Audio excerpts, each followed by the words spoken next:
कोटी ब्रह्मांड नायक राजाधिराज योगिराज परब्रह्म सद्गुरु श्री स्वामी समर्थ महाराज की अनंत कोटी ब्रह्मांड नायक राजाधिराज योगिराज परब्रह्म सद्गुरु श्री स्वामी समर्थ महाराज यांच्या कृपेने आजची स्वामी समर्थ महाराजांची कथा आहे।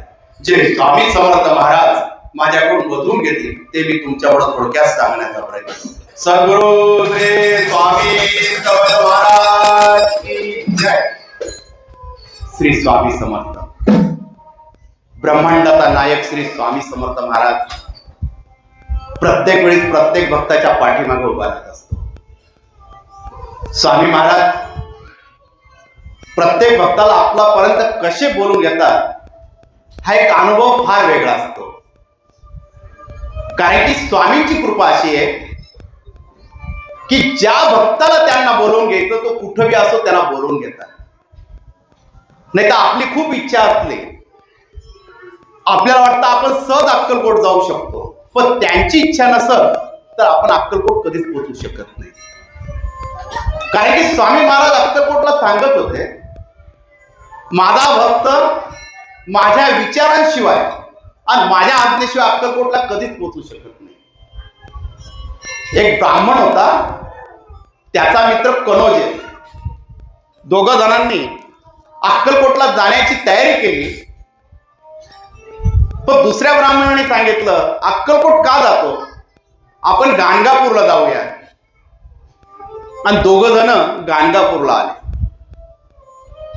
गाणगापूरला आल्यावर दत्त महाराजांची सेवा केली, संगमावर स्नान केलं, औदुंबराला 11 प्रदक्षिणा मारून पारायणाला बसले। पारायण चालू होते आणि एक रात्री त्यांना दृष्टांत झाला। जे कनोजेबरोबर जे ब्राह्मण आले होते ज्यांना अक्कलकोटला तीव्र इच्छा होती त्यांना असा स्वप्नामध्ये दृष्टांत झाला। दत्त महाराज स्वप्नामध्ये आले आणि सांगू लागले तू इथं किती थांबणार, मी अक्कलकोटला स्वामी समर्थ म्हणून प्रगट झालेलो आहे, तू अक्कलकोटला जा आणि माझ्या दर्शनाला ये। स्वप्नामध्ये दृष्टांत झाला, सकाळी झाले, स्वप्नातला दृष्टांत आठवू लागला की स्वामींनी दृष्टांत दिलेला आहे, मग अक्कलकोटला गेलोच पाहिजे। आणि दोघं जण अक्कलकोटच्या दिशेने निघाले। आयुष्यामध्ये दृष्टांत हा फार वेगळा असतो। आपल्या मठामध्ये खूप स्वामी भक्तांना दृष्टांत झाले, स्वामींचे स्वामी स्वप्नात आले आणि स्वामी महाराज कसे जवळ येतात हा एक अनुभव आपल्या मठामध्ये घडला। त्या मावशी आल्या असतील आज मठामध्ये, तर थोड्या उभ्या राहिल्या तर बरं होतील। त्यांनी सांगितलं हे अक्कलकोट जाऊन आल्या पाटील मावशी, आणि त्या मागच्या मावशींचा अनुभव असा झाला त्यांचा नातू 2 वर्षाचा आहे, पोटातल्या आतड्या सुजल्या होत्या आणि त्यांना फोन आला की नातूची तब्येत सिरियस आहे, हॉस्पिटलला ऍडमिट केलेलं आहे आणि रिपोर्ट काढायचे। सर्वजण घरात घाबरलेले होते। त्या दर गुरुवारी मठामध्ये येतात। मठामध्ये आल्यावर आपल्या मठामधली विभूती आणि नारळ वाहणे त्यांना माहित होतं आणि दर गुरुवारी आपल्या मठामध्ये ओटीचे फुलं दिले जातात। प्रत्येक महिलाची ओटी भरल्या जाते, कारण ओटीच्या फुलांमध्ये एवढी शक्ती आहे, किती आजारी माणूस असो त्याच्या उशीखाली ती पुडी ठेवल्यावर त्याला 100% फरक पडतो। हा अनुभव सर्व स्वामी भक्तांनी बघितलेला आहे। तर त्यांनी मठातून उदी घेतली आणि त्यांना ओटीचे फुलं भेटले तर त्या घेऊन त्या नाशिकला गेल्या आणि नातवाच्या डोक्याखाली हॉस्पिटलमध्ये ती पुडी त्यांनी ठेवून दिली आणि उदी त्याच्या अंगाला लावले। दुसऱ्या दिवशी स्वामींचा चमत्कार बघा, तो मुलगा एकदम चांगला झाला आणि रिपोर्ट सर्व नॉर्मल आले। ही स्वामींची भक्ती, हा ओटीचा अनुभव आहे आपल्या मठामध्ये। असे खूप अनुभव आपण दर गुरुवारी एक सांगत जाणार, कारण स्वामी महाराज कसे बोलवतात हा एक अनुभव होता त्याच्यामध्ये। तसा या ब्राह्मणाला अनुभव आलेला होता। आता अक्कलकोटला निघाले होते, दृष्टांत झाल्याप्रमाणे स्वामींच्या दर्शनाला निघाले होते. अक्कलकोटला आले, महाराज बसलेले होते. महाराजांना नैवेद्य पाणी सर्व चाललेलं होतं. ह्या ब्राह्मणाने एक ठरवलं होतं, रोज स्वामींचा नैवेद्य झाल्याशिवाय पाण्याचा कण पाणी सुद्धा प्यायचं नाही, अन्नाचा कण सुद्धा खायचा नाही. रोजचं स्वामींना नैवेद्य चालू होता. रोज बघायचा स्वामींना नैवेद्य येतोय जातोय. एक दिवस स्वामी महाराज त्याच्या मनातला प्रश्न समजून चुकले होते, म्हणून स्वामींच्या मनामध्ये झालं की ह्या भक्ताला आता काहीतरी देऊन टाकावं. गुरुवारचा दिवस होता. बाळप्पा महाराजांनी स्वामींना नैवेद्य दाखवला आणि स्वामींनी त्या ब्राह्मणाला जवळ बोलवलं. तुम्ही दोघं असं करा, आपल्या मस्जिदीजवळ एक फकीर बसलेला आहे, त्या फकीराला हा नैवेद्य देऊन या. त्यांनी तो नैवेद्य घेतला. 16 आळ्यात होते आणि त्या फकीराला नैवेद्य घेऊन गेले. नैवेद्य घेऊन गेल्यावर तो फकीर बसलेला होता. तो फकीर त्या दोघांकडे पाहून बोलू लागला, आपको स्वामींनी भेजा है क्या? ते दोघं बोलू लागले, याला कसं माहित स्वामींनी पाठवलं? त्यांनी सांगितलं हो. त्यांनी त्याच्या हातातला नैवेद्य घेतला, अर्ध ताट खाल्लं आणि अर्ध उष्टच दिलं. त्यांनी सांगितलं, अरे पूर्ण खा, तुम जाओ, स्वामी को बोलो हम नाही खाते. एवढं सांगितलं तो ताट घेऊन सनी दोघं परत स्वामींजवळ आले. पण हा त्याच्याबरोबर एक ब्राह्मण होता, कनोजे. याला भूक खूप लागली होती. स्वामींना बघून श्रद्धा खूप मनामध्ये प्रगट झाली होती. कारण की श्रद्धा ज्याची असते ना ती फार वेगळी असते. ज्याची श्रद्धा ज्याच्यावर बसली ना त्याचा विश्वास खूप बसत असतो. कारण की रामायणामधला एक प्रसंग आहे. संध्याकाळ रात्रीची वेळ होती आणि महलामध्ये एक अशी सावली इकून तिकडे जात होती आणि कौशल्या माता रात्रीच्या वेळेस सुटली. त्यांनी पाहिलं महलामध्ये कोणीतरी चल बिचल करू राहिलं, म्हणून त्या बाहेर आल्या आणि बघू लागल्या कोण आहे. म्हणून त्या जिना चढून महलामध्ये वरती आल्या आणि बघू लागल्या कोण आहे. तर त्यांना मांडवी दिसली, भरताची पत्नी. ती खिडकीमधून एक दिव्याचा प्रकाश बघत होते. ती बघत असताना कौशल्या माताने सांगितलं, अगं एवढ्या रात्री काय करते, झोपून घे. ती बोलली, नाही अगं भरत वाट पाहत असेल, तू जा. ते घरी नाही. मग कुठे? ते नंदीग्रामजवळ कुट्या बांधूसने राहत आहे, घरी का नाही? त्यांनी सांगितलं, माझा भाऊ राम वनवासात आहे, तो वनवासी जीवन जगतोय आणि माझा भाऊ तिथं असताना मी मनामध्ये राहणं योग्य मला दिसत नाही, म्हणून मी इथं कुट्यामध्ये राहणार, तू घरी राहा.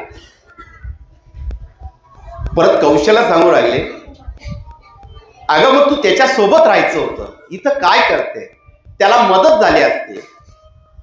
त्यावेळे मांडवीने खूप सुंदर असं उत्तर दिलं, आई मी त्यांना सांगितलं मी तुमच्याजवळ राहते, मदत करते. त्यांनी एकच सांगितलं, मोठी वहिनी भाऊ रामाबरोबर गेलेली आहे, आता घरामध्ये मोठी तूच आहे, तर आईची सेवा करण्यासाठी घरामध्ये तू थांब. म्हणून मी घरामध्ये थांबलेली आहे. मग झोपून घ्या, आता वेळ खूप झालेली आहे. नाही का? अजून त्यांचं काम चालू आहे, तो दिवा दिसतोय, तो दिवा विझला का मी झोपायला जाईल. ही मांडवीची श्रद्धा आपल्या नवऱ्याच्या प्रती होती आणि भरताची श्रद्धा रामाच्या प्रती होती. आपल्याला जर रामायण शिकवलं ना, रामायण मध्ये भावाभावाचं प्रेम काय असतं हे जर आपल्याला समजलं ना, तर आपल्यामध्ये भाऊबंदी हा विषय कधीच होणार नाही. कारण की रामाने भावासाठी ते राज्याभिषेक सर्वांचा त्याग केलेला होता. का? तो वडिलांच्या वचनापायी. हे शिक्षण आपल्याला भेटलं पाहिजे. कारण की आज जे शिक्षण आहे ते आपल्याला व्यवस्थित भेटत नाही. आई वडील काय, आई वडिलांची व्याख्या काय, भाऊ काय, बहीण काय, ह्या गोष्टी आपल्याला समजल्या पाहिजे. हे सर्व भेटू शकतं त्या रामायणामध्ये. भावाभावांचं प्रेम काय, वडिलांचं प्रेम काय, आईने वनवासात पाठवल्यावर आईवरचं प्रेम काय, दुश्मन जरी समोर रावणासारखा आहे पण त्याच्याकडून शिकण्यासारखं काय हे रामायणामध्ये शिकायला भेटतं. असा तो राम. ती श्रद्धा भरताची रामाच्या प्रती होती, तशी श्रद्धा ह्या कणज ब्राह्मणाची स्वामींप्रती झाली होती. त्याने नैवेद्य पूर्ण खाऊन टाकला. स्वामींसमोर आला, थोडा नैवेद्य उरला. स्वामींनी दुसऱ्या ब्राह्मणाला सांगितलं, आता हा नैवेद्य तू खाऊन घे प्रसाद म्हणून. त्याने अर्धा खाल्लेला आहे. हा दुसरा ब्राह्मण दचकला आणि मनामध्ये विचार करू लागला, एका मुस्लिमाचं उष्ट मी कसं खाऊ, मी सोळ्यात आहे, मी ब्राह्मण आहे. मनामध्ये शंका निर्माण झाली. स्वामी महाराज एक बोलले, तू अजून कच्चा आहेस, तुला पक्क होण्यासाठी थोडा वेळ लागणार आहे. एक काम कर, या माझ्या पादुका घे, याची सेवा कर. स्वामीने आपल्या पादुका घेतल्या त्या ब्राह्मणाला दिल्या. हा दुसरा जो नैवेद्य खाऊन उभा होता, स्वामी बोलले, अरे आता तुझ्या घरी लक्ष्मी येणार आहे, तू इथं काय करतोस, घरी जा, तुला भरपूर पैसे भेटणार आहे, तुझ्या जोडीमध्ये भरपूर दान येणार आहे, लवकरच तू लखपती होणार आहे. स्वामी जोर जोरात हसू लागले. दोघं आपल्या गावी आले आणि हा दुसरा ब्राह्मण होता ज्याला स्वामींनी आशीर्वाद दिला का तुला लक्ष्मी भेटणार आहे, तो घरी आल्यावर विचार करू लागला, स्वामींनी सांगितलं की मी लखपती होणार आहे, मी तर काम करतो लोकांच्या द्वारे, मग मी कसा होणार, माझा व्यापार नाही, माझा कुठल्या प्रकारचा धंदा नाही, मी काही करत नाही, मग स्वामींचं वाक्य कसं खरं ठरेल. मग स्वामींभोवती माझी इतकी श्रद्धा आहे, मला स्वामींचा शब्द खोटा पडू द्यायचा नाही, म्हणून मी आता घरी थांबणार नाही, मी फिरत राहणार, स्वामींनी सांगितलेल्या धनाचा शोध घेत राहणार. आणि असं करून तो घरातून निघून गेला. घरातून निघून गेल्यावर तो वेड्यासारखा करू लागला, कुठे जाऊ लागला, कागद वेचू लागला. स्वामींनी सांगितलेले पैसे भेटणार, प्रत्येक ठिकाणी कागद उचलायचा, फाडू लागला, पूर्ण ठिकाणी फिरत होता आणि स्वामींचं नाव घेत होता, मला स्वामी श्रीमंत करणार आहे. आणि प्रत्येक ठिकाणी फिरत असताना एक ठिकाणी एक मारवाडी मरण पावला होता. मरण पावल्यानंतर त्याच्या पत्नीने खूप दान धर्म केलेला होता, पण तिच्या नवऱ्याने असं काही लिहून ठेवलं होतं, ज्या वेळेस माझा देहांत होईल, माझ्या जमापुंजीचा काही भाग, हे काही पैसे साचलेले ते अशा माणसाला दान कर, तो वेडसर असेल, तो तुझ्या दारात पहिला माणूस येईल, त्याला हे दान दे. हा वेड्यासारखा फिरत होता आणि ही मारवाडीची पत्नी सर्व कार्यक्रम आटपून सने एक दिवस सकाळी 10,000च्या नोटा कागदामध्ये बांधून बसली होती. जो कोणी ब्राह्मण माझ्या दारापुढून जाईल त्याला मी हे दान देईन, हा मनामध्ये निश्चय घेतलेला होता. आणि हा येडसर ब्राह्मण सकाळच्या वेळेस कागद फाडत जे आलं ते उचलत होता आणि ह्या मारवाड्याच्या पत्नीने ते 10,000 रुपये कागदामध्ये बांधून, कागदावर कागद बांधून ठेवले होते. तेवढ्यात हा वेडसर ब्राह्मण समोरून आला. तिने आवाज दिला, बाबा इकडे येता का. तो तिच्याजवळ जाऊन उभा राहिला. तिने कागदाचा बंडल घेतला आणि त्याच्या हातामध्ये ठेवला, ती घरात निघून गेली. हा पुढे चालत आला. याला कागद फाडायचा छंद लागलेला होता. हा कागद फाडता फाडता सगळे कागद फाडू लागला आणि हातामध्ये 10,000 रुपये दिसले. त्याला स्वामींचे शब्द आठवू लागले. मला स्वामींनी शब्द दिलेला होता की तुझ्याकडे लक्ष्मी येणार, तू लखपती होणार. मी खरंच लखपती झालो, मला पैसे मिळाले आणि त्या आनंदाच्या भरात नाचू लागला. आता काय करावं.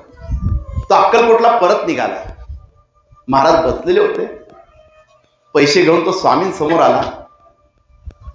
ज्या ब्रह्मांड नायकाने शब्द दिलेला होता तो ब्रह्मांड नायक माझ्या समोर बसलेला आहे. आणि स्वामींसमोर आला आणि स्वामींना सांगू लागला, स्वामी तुम्ही दिलेला शब्द खरा ठरला. स्वामी तुमच्यावर विश्वास होता. स्वामी सांगतात, अरे आम्ही तुझं मत बघत होतो.